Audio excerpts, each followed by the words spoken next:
किसान साथियों, कृषि दर्शन कार्यक्रम में हम समय समय पर आपको खेती से जुड़े तमाम मुद्दों की जानकारी देते रहते हैं। और भाई, जब बात हो कृषि तकनीक की, नए खेती में हो रहे विकास की, तो कृषि दर्शन हमेशा आपको सजग रखता है। आज के इस कार्यक्रम में हम जानेंगे कृषि विज्ञान केंद्र किस तरह से किसानों के लिए काम कर रहे हैं, किस तरह से नई नई कृषि तकनीक का विकास करके उनकी जानकारी किसानों तक पहुंचा रहे हैं, और कृषि विज्ञान केंद्र में किस तरह से शोध हो रहे हैं, वो सारे शोध खेती में किस तरह से काम में लिए जा सकते हैं, किसान साथी कैसे कृषि विज्ञान केंद्रों से जुड़ सकते हैं। इस बारे में जानकारी देने के लिए आज कार्यक्रम में हमारे साथ हैं कृषि विज्ञान केंद्र टाकरडा के समन्वयक एस राठौड़ साहब। आइए जानते हैं उनसे कृषि विज्ञान केंद्र किस तरह से किसानों का मददगार है।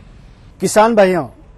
आज देश के प्रत्येक जिले में कृषि विज्ञान केंद्रों की स्थापना हो चुकी है और भारतीय कृषि अनुसंधान परिषद द्वारा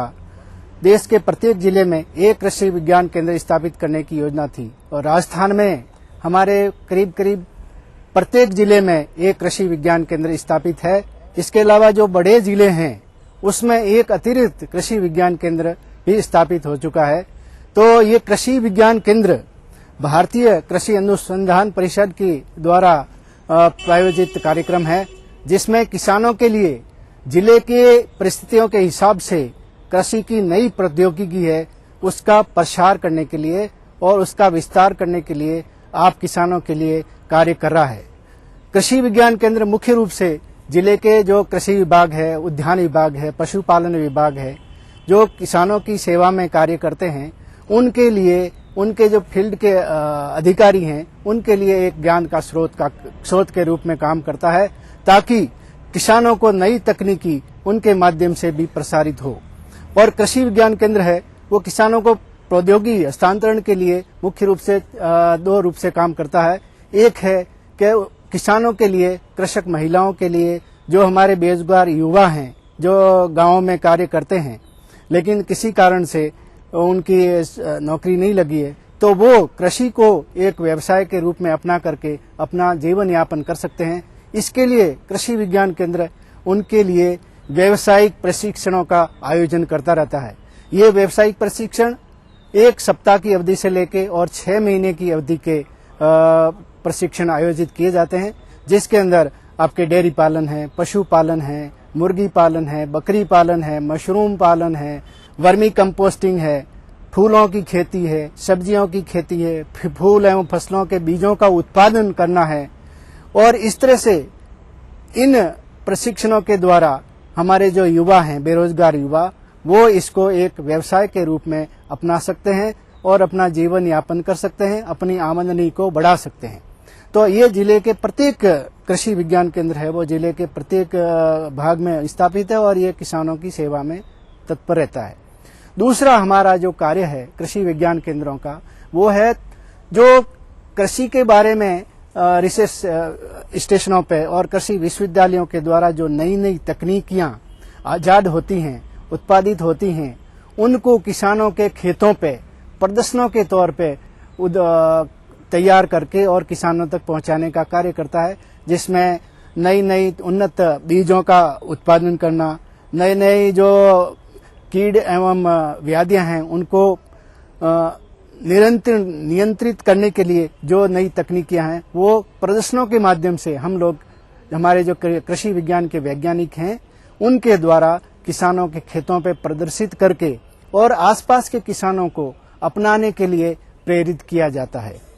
तीसरी, हमारे कृषि विज्ञान केंद्रों में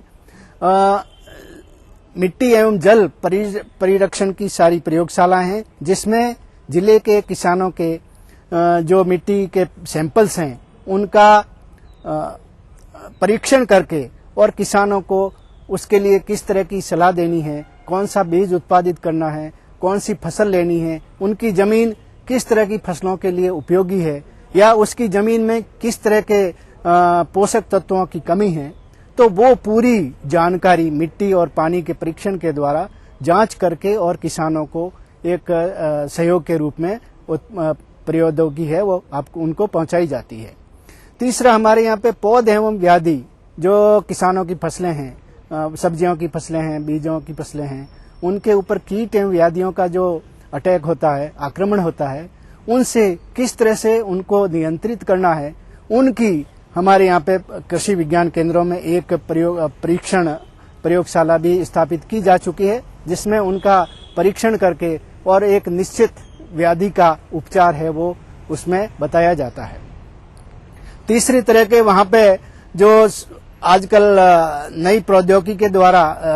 सब्जियों की उत्पादित करने की जो तरीका है, जिसको कहते हैं संरक्षित खेती, जिसमें बूंद बूंद सिंचाई प्रणाली है,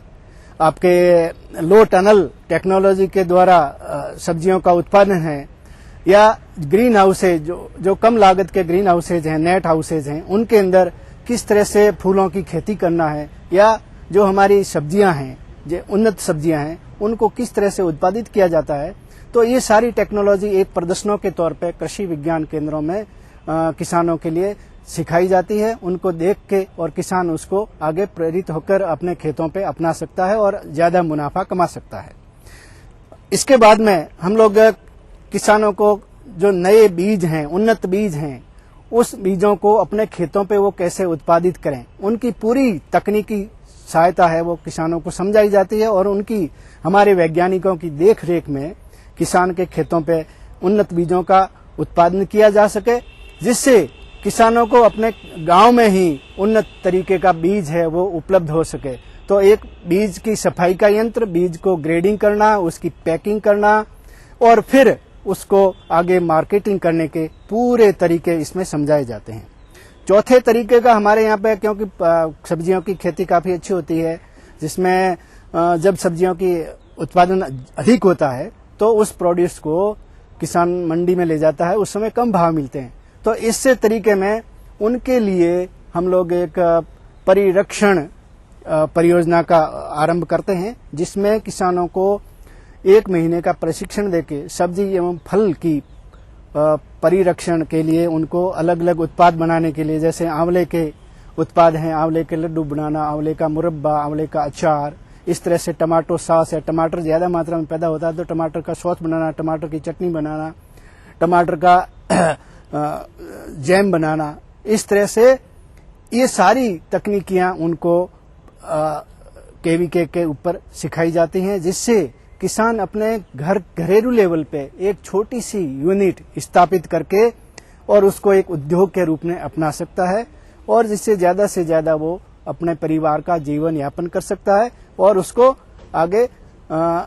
और किसानों में भी उसको प्रसारित कर सकता है। इस तरह से जो नई प्रौद्योगिकी हैं उनको पहुंचाने का एक प्रसार की जो विभिन्न विधियां हैं, जिसमें हमारे यहाँ पे फील्ड डे आयोजित करना है, किसानों के खेतों पे प्रदर्शनी का आयोजन करना है, किसान मेलों का आयोजन करना है, जिससे ज्यादा से ज्यादा मात्रा में ये प्रौद्योगिकी किसानों तक पहुंचाई जा सके और इसका प्रसार किया जा सके, जिससे किसान नई तकनीकी को अपना करके और इसको ज्यादा से ज्यादा उसका लाभ ले सकता है। इसके अलावा हमारा पोस्ट हार्वेस्ट टेक्नोलॉजी पे जब किसान का उत्पाद खेत में आ जाता है तो उसको किस तरह से उसका उत्पादन करके और उसको सही तरीके से ग्रेडिंग करके, सफाई करके और आगे मार्केटिंग में कैसे ले जाना है, मार्केट में कैसे ले जाना है, तो उससे ग्रेडिंग के द्वारा वो अधिक से अधिक मुनाफा है वो कमा सकता है। तो कृषि विज्ञान केंद्र एक तरह से